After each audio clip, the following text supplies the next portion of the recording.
It's an attack on our constitutional rights. The Second Amendment is constantly under attack. We're looking for a global gun control limitations. Are you kidding me? So when you're the strongest player at the table in the world, when you're the strongest defender of freedom and individual rights, you don't put yourself in a position to relinquish that role. We all know that that's a right that's protected well in the United States. The Arms Trade Treaty is about stopping weapons getting into the wrong hands internationally. Well, this UN Arms Treaty is really raising some eyebrows in gun control. Gun rights advocates are fearing that it is really going to impinge on their Second Amendment rights. Basically, a draft of this is being negotiated at the United Nations, and it's meant to stop illicit trade in conventional weapons, a list of weapons. But what does it mean for gun control here in the U.S.? We're back with the panel. Tucker, are there legitimate concerns as this thing is being negotiated about the Second Amendment here? Well, there are legitimate concerns.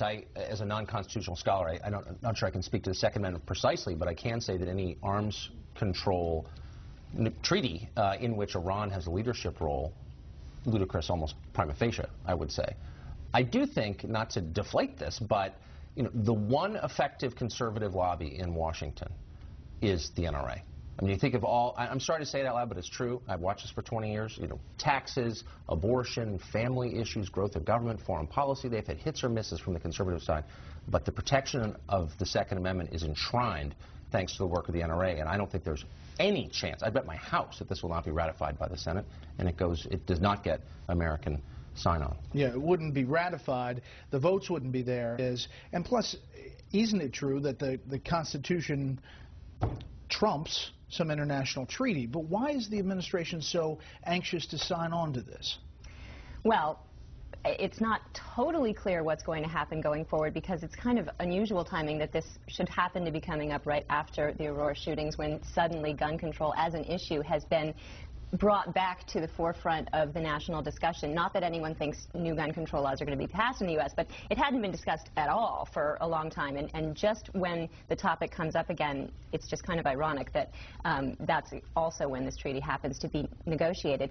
There's this weird sentiment among that the NRA, I think, to some extent has been pushing, that President Obama is, in favor of stronger gun control measures and has this plan to kind of pass all these things once he gets into his second term. So far, President Obama has done nothing on gun control. In fact, gun control advocates are very, very unhappy with what the president has done during his first term in office. And even in the wake of Aurora, the statements coming out of the White House were incredibly measured and basically saying, yes, we don't think that the assault weapons ban has any chance of coming back, and we would like to work with existing laws. So there's no indication that this president has some grand scheme to get new gun control measures through domestically. What about this treaty?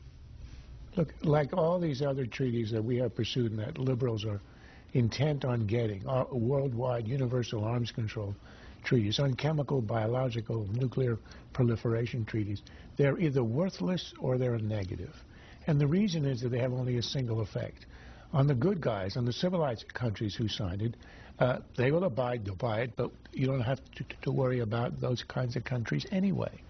The ones you worry about are the rogue states who signed it or even don't sign it, and break willy-nilly with impunity. We see how that happens with nuclear weapons, where Iran and North Korea have trashed the treaty over and over again. It doesn't have any effect. The only effect it has is in restricting the civilized, the good guys in the world.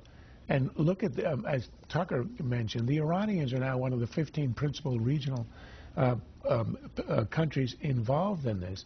This is Iran that ships weapons to Hezbollah, to Hamas, to Islamic Jihad, to the bad guys in Afghanistan who are killing our soldiers every day, and who now have shiploads, plane loads of weapons which go to Syria under the pretense of being cut flowers.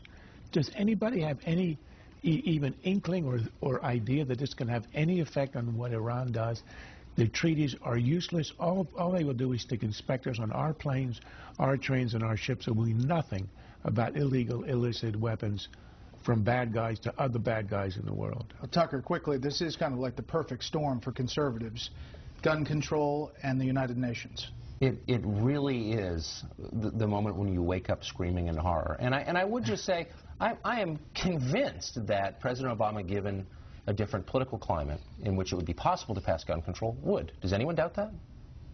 That is it for the panel.